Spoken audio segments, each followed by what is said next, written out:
दूर किसी जंगल में सभी पक्षी बहुत मेहनती थे। वो सब अपने अपने काम समय पर करते। बारिशों का मौसम शुरू होने वाला था, इसलिए कबूतर और कबूतरी ने भी अपना घर ठीक से मरम्मत कर लिया था। तोता और तोती तो बहुत खुश थे, क्योंकि उन्होंने तो अपना नया और पक्का घर अभी अभी बनाया था। चिड़िया और उसकी बेटी ने भी अपने घर की छत की मरम्मत कर ली थी। मगर वो दो कौवे बहुत आलसी थे, जो हर समय सोए रहते थे। उन्होंने अभी तक कोई भी काम नहीं किया था। कालू, मैं जा रही हूँ। मैं बारिशों के दिन अपनी माँ के पास गुजारूंगी। मुझसे तो घर की मरम्मत का काम नहीं होता। जाओ जाओ, अगर जाना है तो जाओ, मेरी नींद तो खराब ना करो। गोरी चली जाती है और कालू जी फिर से सो जाते हैं। ऐसे ही 2 दिन गुजर जाते हैं और फिर एक शाम आसमान पर गहरे बादल छा जाते हैं और तेज बारिश शुरू हो जाती है। कबूतर अपने घर में बैठा बारिश के मजे ले रहा था और उसकी पत्नी मीठी नींद सोई हुई थी। चिड़िया ने भी अपनी बेटी को सुला दिया था। मगर कालू कौवे का घर तो थोड़ी देर बाद ही टपकने लगा था। सारे घर की छत में से पानी अंदर आ रहा था। क्या करूं, ठंड भी लग रही है और ऊपर से ये पानी मुझे सारी रात सोने नहीं देगा। देखता हूँ, चिड़िया के पास जाता हूँ और आज की रात वहीं गुजारता हूँ। ये सोचकर आलसी कौवा चिड़िया के घर की तरफ जाता है। चिड़िया चिड़िया, दरवाजा खोलो। ऐसा कहते हुए कौवा चिड़िया के घर के दरवाजे पर दस्तक देता है। लो, आ गया वही काला कौवा, मुझे और मेरी बेटी को तंग करने। चल भाग यहाँ से, आलसी कहीं के। मेरी बेटी सोई हुई है और मेरे घर में इतनी जगह नहीं है। कौवा समझ गया था कि अब चिड़िया उसकी बातों में आने वाली नहीं, इसलिए कौवा वहाँ से उड़ जाता है और पहाड़ों पर जाकर एक पेड़ के नीचे बैठ जाता है। वो सारी रात वहाँ बैठकर गुजारता है। सुबह हो जाती है, मगर बारिश पहले से भी तेज थी। कौवे का ध्यान जब अपने पंखों पर जाता है तो उसके पंख पूरी तरह लाल हो चुके थे। अरे, ये मेरे पंख कैसे लाल हो गए? हाँ, दादी बताया करती थी कि मेहंदी के पेड़ पर जब पानी गिरे तो उसी से लाल रंग बनता है। शायद ये मेहंदी का पेड़ ही है। मैं जाकर चिड़िया को पागल बनाता हूँ। हो सकता है इस बार चिड़िया मेरी बातों में आ जाए। फिर कौवा भागा भागा चिड़िया के पास जाता है और खिड़की से जाकर चिड़िया से कहता है, चिड़िया चिड़िया, देखो तो मेरा रंग कितना सुंदर हो गया है। चिड़िया भी कौवे का रंग देखकर हैरान हो जाती है। वाह कौवे, तुम्हारे पंख तो बहुत सुंदर लग रहे हैं। ये कैसे हुए? जंगल में एक पेड़ है जिसके पत्तों से बारिश का पानी लाल होकर गिर रहा था। चलो मैं तुम्हारे पंख भी ऐसे ही कर देता हूँ। चिड़िया कौवे की बातों में आ जाती है। तुम मेरे साथ जाओगे तो फिर ही जाऊंगी मैं। हाँ हाँ, मैं तुम्हारे साथ ही जाऊंगा। फिर चिड़िया कौवे के साथ उस पेड़ की तरफ चली जाती है। वहाँ पहुँचकर कौवा चिड़िया से कहता है, चिड़िया, यही है वो पेड़। देखो कैसे लाल रंग का पानी टपक रहा है इस पेड़ के पत्तों से। सच में कौवे, ये तो बहुत सुंदर है। मैं भी अपने पंख लाल करूँगी। चिड़िया पेड़ के नीचे बैठ जाती है। अब मैं जल्दी से चिड़िया के घर में जाकर अंदर से कुंडी लगा लूंगा। कौवा वहाँ से भागता है, मगर चिड़िया भी उसे देख लेती है। चिड़िया को शॉर्टकट रास्ते का पता था, इसलिए चिड़िया कौवे से पहले ही अपने घर में पहुँच जाती है और घर में जाकर अंदर से कुंडी लगा लेती है। जब कौवा वहाँ पहुँचता है तो चिड़िया को घर में देखकर रोने लग जाता है।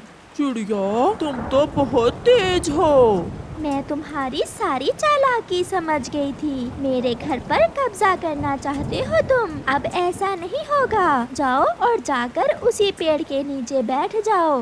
फिर कौवा रोता हुआ वहाँ से चला जाता है। और बारिश में मेहंदी के पेड़ के नीचे बैठकर ही दिन गुजारता है। हरियाली तोती कई दिनों से बीमार थी। हरियाली तोती के दोस्त चिड़िया और कबूतर बुलबुल को लेकर आते हैं। हरियाली तोती का बचना बहुत मुश्किल है। इसका इलाज तो सिर्फ एक ही सूरत में मुमकिन होगा। बताइए बताइए बुलबुल, हम सब करेंगे। हम अपनी हरियाली सहेली को बचाने के लिए सब करेंगे। तो फिर कहीं से शहद लेकर आओ। शहद पिलाने से हरियाली तोती ठीक हो सकती है। मगर बुलबुल, हमें शहद कहाँ से मिलेगा? शहद तो मधुमक्खियों के छत्ते से ही मिल सकता है और मधुमक्खियों के छत्ते पुराने जंगल में हैं। कबूतर भैया चलें, हम अभी जाकर मधुमक्खियों से शहद लेकर आते हैं। ऐसे कबूतर और चिड़िया अपनी दोस्त हरियाली तोती की जान बचाने के लिए शहद लेने चले जाते हैं। वो पुराने जंगल में जाते हैं। वो इधर उधर उड़ते हैं मगर उन्हें कहीं भी मधुमक्खियों का छत्ता नजर नहीं आता। कालू, ओए कालू, बूढ़ी फाख्ता अपने घर में अकेली होगी। चलो उसके घर से कुछ खाने को चुरा कर लाते हैं। भूख तो मुझे भी बहुत लगी हुई है। चलो आज बूढ़ी फाख्ता का भोजन ही छीन लेते हैं। कौवा और कौवी बूढ़ी फाख्ता के घर की तरफ चले जाते हैं। बूढ़ी फाख्ता अपने घर के बाहर बैठी हुई थी। कौवे वहाँ जाते हैं। बूढ़ी फाख्ता, इसकी टोरी में क्या है? इसमें मेरी दवा है। चलो भागो यहाँ से। तुम फिर आगे हो मुझे तंग करने, दुष्ट कौवे कहीं के। बूढ़ी माँ जी, लाओ तो हम भी तुम्हारी दवा पी कर देखें कि मीठी है या कड़वी। ऐसा कहते हुए कौवा बूढ़ी फाख्ता से वो कटोरी छीन लेता है। बचाओ बचाओ, कोई मुझे दुष्ट कौवों से बचाए। कौवे वहाँ से भाग जाते हैं। चिड़िया और कबूतर बूढ़ी फाख्ता का शोर सुनकर वहाँ आ जाते हैं। बूढ़ी माँ जी, क्या हुआ है? आप रो क्यों रही हैं? वो कौवे मेरी कटोरी छीन कर ले गए। कोई मुझे मेरी कटोरी वापस ला दे।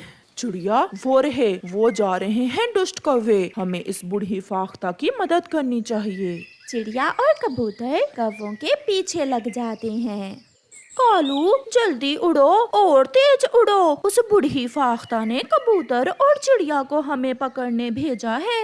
कौवा और कौवी जल्दी से जाकर झाड़ियों में छुप जाते हैं। कहाँ गए? अभी तो यहीं थे। कहाँ जा सकते हैं वो? वो जरूर यहीं कहीं छुप गए हैं। कालू, हिलो मत, कहीं चिड़िया और कबूतर को पता ना चल जाए कि हम यहाँ छुपे हुए हैं। कौवो, जहाँ भी हो सामने आ जाओ और बूढ़ी फाख्ता की कटोरी वापस कर दो। अगर तुम सामने ना आए तो हम इन झाड़ियों को आग लगा देंगे। गोरी, अगर सच में मोटे कबूतर ने झाड़ियों को आग लगा दी तो हम मर जाएंगे। ये गंदी आंखों वाला कबूतर जब भी मैं कुछ चुराती हूँ पुलिस बनकर पहुँच जाता है, कमबख्त कहीं का। फिर कौवा और कौवी जल्दी से झाड़ियों से बाहर निकल आते हैं। उल्लू बनाया बड़ा मजा आया, उल्लू बनाया बड़ा मजा आया। हम तो बूढ़ी फाख्ता से मजाक कर रहे थे। ये लो कबूतर, ये कटोरी तुम ले जाओ और दे दो जाकर बूढ़ी फाख्ता को। हमने तो बूढ़ी माँ जी से मजाक किया था, तुम क्या समझे चोरी कर रहे हैं? ऐसे बूढ़े पक्षियों को तंग करना बुरी बात है। तुम हमेशा चोरी करती हो, गंदी गोरी कौवी। फिर कबूतर और चिड़िया वो कटोरी लेकर बूढ़ी माँ जी के पास जाते हैं। माँ जी, ये लें अपनी कटोरी। अब हम जाते हैं। हमें अपनी सहेली हरियाली के लिए शहद भी ढूंढना है। हरियाली बहुत बीमार है, अगर हम शहद ना लेकर गए तो वो मर जाएगी। बच्चों, इस कटोरी में शहद ही है। आप ये शहद ले जाएं और हरियाली की जान बचाएं। मगर माँ जी, ये शहद तो आपने अपने लिए रखा होगा। इसे मेरी तरफ से हरियाली को गिफ्ट कर देना। मुझे खुशी होगी हरियाली की जान बचाकर। फिर चिड़िया और कबूतर वो शहद लेकर वहाँ से चले जाते हैं और अपनी सहेली को शहद पिलाते हैं, जिससे हरियाली ठीक हो जाती है। अगर आप जैसे सच्चे दोस्त हों तो जीवन कितना सुंदर लगता है। हमने कुछ नहीं किया, हमने तो कोशिश की है और अपनी सहेली की जान बचा ली।